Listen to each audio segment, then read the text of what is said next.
Miss হবে না আপনার পছন্দের টিভি শো। দেখুন জি5 অ্যাপে একদম ফ্রি। জানিস পরম দিদি, আমার নিজস্ব কিছু রীতি আছে, কিছু স্ট্রাকচার আছে। কেউ যদি সেই রীতির বাইরে যায় তাহলে আমার সমস্যা শুরু হয়। তুই কিন্তু আমার সেই ফ্যামিলি স্ট্রাকচারটাকে ডিস্টার্ব করা শুরু করেছিলি, তাই আমি তোকে শাস্তি দিতে চেয়েছিলাম। কিন্তু আজ যখন তুই আমার পরিবারকে এত বড় বিপদের হাত থেকে বাঁচালি, বিশেষ করে আমরা না কোনো দিশা খুঁজে পাচ্ছিলাম না কিভাবে আমরা রায়ানকে বাঁচাবো।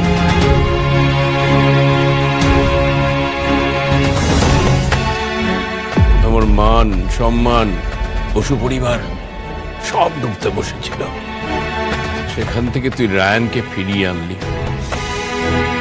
তার পুরস্কার, তার সম্মান তো তোকে দিতেই হবে পারুল দিদি।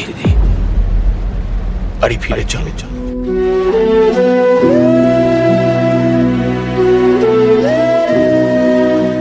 কি ভাবছিস তুই? এত জেদ দেখাচ্ছিস? আমার কথা তুই মানবি না? একবার সম্পর্ক ত্যাগ করেছি, আবার তোকে ইচ্ছে মতো ফিরিয়ে নিতে চাইছি, তাই তুই যাবি না, তাই না? তোর জীবনটা আমার ইচ্ছে মতো চলবে সেটা তুই মানতে পারছিস না, তাই তো? ছি দাদু, এটা আপনি কি বলছেন? আপনি আমার অভিভাবক বটেন, আপনি যা বলবেন আমি তাই করব। হ্যাঁ, তবে নিজের যুক্তিখান প্রতিষ্ঠা করবার লিগে আমি লড়ব ঠিক, কিন্তু তাই বলে আপনাকে ফিরিয়ে দেওয়ার সাহস আমার নাই দাদু।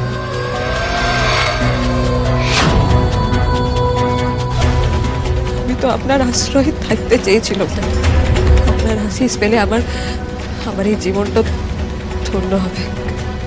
আমি তো আপনার পায়ের তল ছেড়ে কোথাও যেতে চাই নাই দাদু।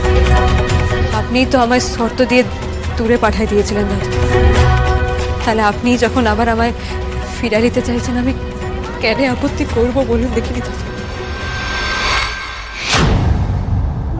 আপনি না থাকলে আজ আমার জীবনটা কোথায় চলে যেত। সমীরণ যে কি মানুষ বটে সেটা আমি এখন হারে হারে বুঝছি দাদু। কিন্তু দাদু,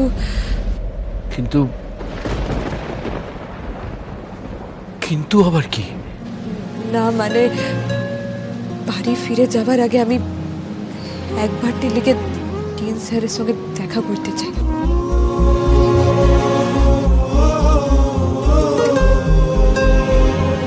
যে মানুষটা আমার অসময় সবসময় পাশে থেকেছে, সেই মানুষটার সঙ্গে দেখা না করে আমি বাড়ি ফিরে যেতে পারবো না দাদু।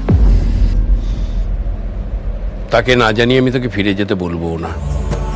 চল, তার সাথে দেখা করে তারপরে তুই জিনিসপত্র গুছিয়ে তারপর বাড়ি যাবি। উনি কয়েকদিনের জন্য তোকে আশ্রয় দিয়েছেন, এটাকে যেমন ঠিক, কিন্তু তার থেকে বড় সত্যি হচ্ছে তুই আশুতোষ বসুর নাতবউ। চিরকাল ছিলি, চিরকাল থাকবি।